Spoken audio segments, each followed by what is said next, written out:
I don't need that now. Can you guys hear me with this? Oh, great. I'm glad that I have that. It's difficult to define grace, and yet we know it when we experience it. We see it in small moments. It could be a beautiful sunset. We feel it with a warm hug. We hear it with the child's laugh. Grace can be the catalyst that transforms our adversity. Bono says it best with this song. Grace finds beauty in everything. Grace makes beauty out of ugly things. How do we do that? How do we move forward when we have adversity in our lives? Over 70 years ago at Yankee Stadium, Lou Gehrig, the greatest baseball player ever, made his most memorable speech when he said, "I consider myself the luckiest man on the face of this earth." And yet, he had just been diagnosed with ALS, amyotrophic lateral sclerosis. This is a disease with no known cure or cause. It's a disease that not only was going to end his career, but his life. And yet, he said he was lucky. He found gratitude. He lived gracefully. In 1989, my husband was diagnosed with ALS. At this time in our life, we had just started out. We were planning to be married. And the doctors, they sat us down. They told us he had 6 months to 2 years to live. We were devastated. We were planning a wedding, and now we're told to prepare for end of life. They even suggested that we split up, that I go my own way, that I was too young to be a widow. Now, I'm sure everyone here, you would agree, we don't leave our loved ones when we need them. When it gets ugly, we stay. And that's what we did. Stephen and I moved forward. However, we struggled. It was really hard. There's no manual. How do you deal with these things? And we always worried, would this be our last Christmas, our last birthday together? And it was hard. It was really hard. Over time, we knew that we had to change something. We wanted to live wholeheartedly. We still believed. We decided that Stephen was not dying of ALS. He was living with it. Yeah, living with it. That change of perspective changed everything for us. It gave us room to breathe. It gave us room to hope for a future. And we did marry. And we had 2 beautiful children. We had a little girl named Madison. And 4 years later, we had a son named Derek. Now, for my husband, it was difficult getting around. As the disease progressed, he lost his ability to walk, to talk, to eat. And his body shut down, one limb, one freedom at a time, but he never gave up. And although he couldn't do what some dads could do, run and play, he would put his daughter in a little red wagon and pull her behind him in his big electric wheelchair, holding his young son in this cloth snugly close to his heart. We could hear it beat, and he could share his dreams. Stephen lived with ALS for 9 years, 9. Not 6 months, not 2 years. And I know it was because he had a purpose. He was a father, he was a husband. He lived life gracefully. And I bet you that Lou Gehrig would have been proud of him. It takes a tremendous amount of effort to try to control the things in life that we cannot control.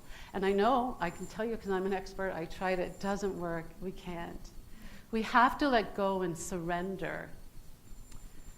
Shinzen Young is a Zen teacher, and he has this formula that I love. He says pain times resistance equals suffering. Pain times resistance equals suffering. And we'll all have these painful moments. We're not immune. We're going to age, we'll lose our loved ones, and it's a tough one to really deal with. But it's the resistance that really causes the suffering. It's like putting on the brakes and trying to go uphill. You can't move forward. And we need to realize that. It's like being hit with an arrow right in the chest. That's that first painful moment. And then all of the resisting, it's not fair, this shouldn't happen to me, this is wrong. We just dig in and it leaves no space for grace. And because we're the ones that put those second arrows in, the first one we can't avoid, only we can take them out. Only we can take them out. And, you know, our first arrow was the diagnosis of ALS. And when we decided he was living with ALS, we were able to start pulling them out. And for us, we created space for our family.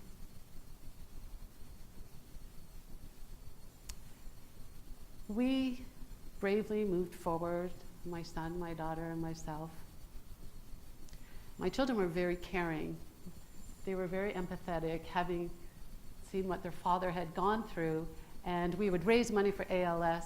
And 6 years after Stephen passed away, I was able to climb Mount Kilimanjaro and raise money, and I was really excited about that. I came home and my body was weary, but my spirits were soaring, and I thought I could take on the world. And 2 months after that, my young daughter was diagnosed with Ewing sarcoma, and Maddie was 12 years old at the time.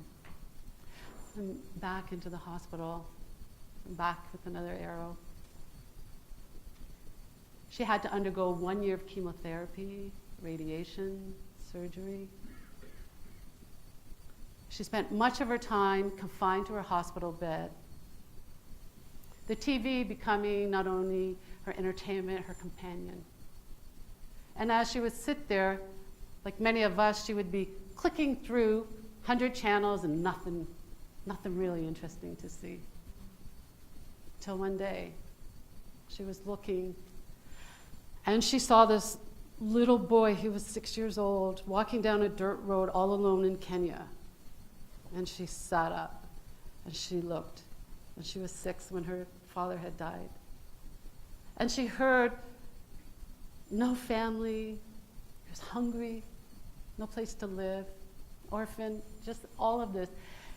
And it overwhelmed her. She decided she wanted to help this little boy. She had so much empathy for him. And I remember she turned to me and she said, "Mom, one day I have to do something." And I looked down at her, and with her bald head and her body, it was so fragile, and I thought, how could she do that? It seemed impossible. But then I saw this look in her eye, and I believed her. I believed that one day she'd be able to help this little boy. I didn't know how, she didn't know how.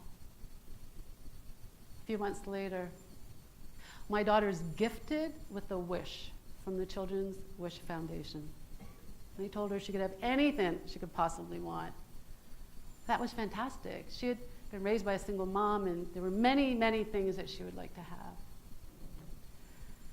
She came home and got to share it with the family. She was thinking of all the things she could possibly get, a $5,000 shopping spree. She could meet her favorite movie star, or in her case, hockey player. And it was exciting. It was an exciting time for our family. She talked about all these gifts for herself and gifts for her little brother, and the dog was in on the action. You could just see the tail was going, and he was like, "Yes, me too," you know. It was good. It was a good time. We needed that. I was packing my bags. I was out of here for sure. Somewhere, anywhere to get away. When the time finally came and my daughter needed to make a decision, she came to me and she said, I feel like this wish is too big for one person. And I want it to last, and I want it to have meaning. I want to give it away. I want to give it to that little boy, or a little boy like him in Africa. And she realized that education would be freedom. So without any fanfare, my daughter gave her wish away and carried on battling her illness. She started to get letters from these children, and it boosted her spirits. It was amazing. I watched as she stepped out of her shell, and from being this shy, young girl to this confident woman, it changed her. It took the focus off of the cancer and put it on something really meaningful. My daughter opened her heart. And she was able to actually build a well next to the school. And she dreamed of the day that she could go and visit these children that she kind of adopted. But the cancer came back, and it came back for the third and final time. And Maddie lost her battle at the much too young age of 15 years old, taken much too soon. She lived more, though, in her 15 years, and many people will do in a lifetime. And she taught us so much.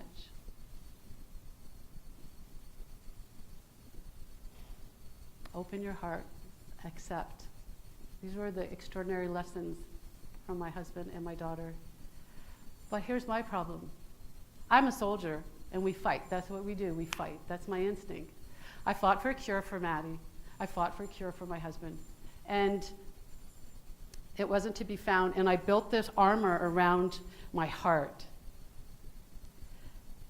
And when they passed away, it broke, and it became like a container to hold all the broken pieces. And I didn't know how to deal with it, how to get through that. The problem is it becomes our prison. And we can't see grace, and we don't have hope when we shut down like that. My daughter's final gift to me was a promise that I was to make to her to be happy after she was gone, to be happy moving forward. I did not know how to do that, but for the sake of my son, I knew I had to figure it out. And a little while after she was gone, my son came to me and he said, I want to go out and play. Is it okay? Can I leave you alone? And I realized that my grief was coloring his world, and that he needed a mom to be happy in order for him to be happy. He was willing to give up his childhood to stay inside to make sure his mom was safe. I sent him out that day, and I closed the door, and I surrendered.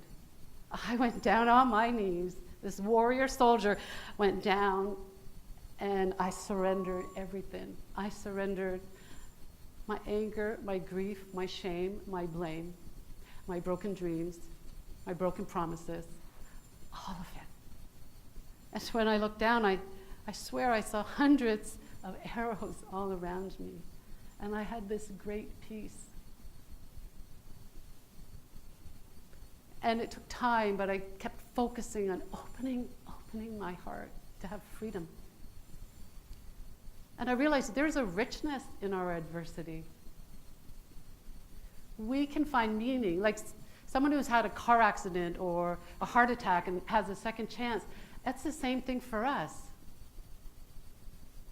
I was able to go to Africa. That was my lifeline. My son and I went to Africa. We saw that school. We helped build a hospital in a village. And my daughter's dream, her charity, Maddie's Everlasting Wish, still lives on today. If I had a wish, I would wish that every single person here, if you're holding on to to any arrows, anything, to surrender. We need the space for grace. And the world needs all of us to live gracefully. Thank you.